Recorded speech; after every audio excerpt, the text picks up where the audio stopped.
आलमी रिसाले D diplomat जो चवण आहे त बहितरीन सिफ़ारतकारी ज़रिए पाकिस्तान ख़िते में निगाहुनि जो मर्कज़ बणिजी वियो आहे। आलमी रिसाले मूजिब चीन पाकिस्तान जे इलाइक़े में वधंदड़ असरायती किरदार ऐं बहितरीन सिफ़ारतकारी खे भरपूर अंदाज़ में साराहियो आहे। हुकूमत रियासती इदारनि ऐं अवाम जे क़ौमी मामलनि ते हिक जहिड़ो ऐं वाज़े मौक़िफ़ आलमी सतह ते क़बूलियत हासिल करे रहियो आहे। बहितरीन सिफ़ारतकारी जी मदद सां पाकिस्तान ख़िते में निगाहुनि जो मर्कज़ बणिजी वियो आहे। रिपोर्ट में चयो वियो आहे त चीन पाकिस्तान खे मुआशी तौर मज़बूत सरहदुनि खां ॿाहिरि बि असरायतो किरदार अदा कंदड़ मुल्क समझे थो।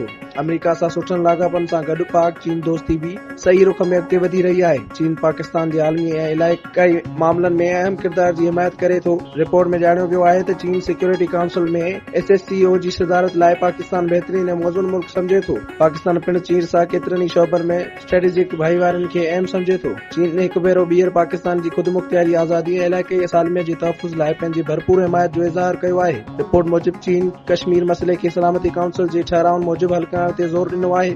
चीन अफ़गान हुकूमत ते इतदाल पसंदी ऐं पाड़ेसरनि सां सुठनि लाॻापनि ते ज़ोर ॾिनो आहे। चीन इलाइक़े ऐं आलमी सतहनि ते पाकिस्तान जो मौजूदा पॉलिसियुनि जी भरपूर हिमायत करे रहियो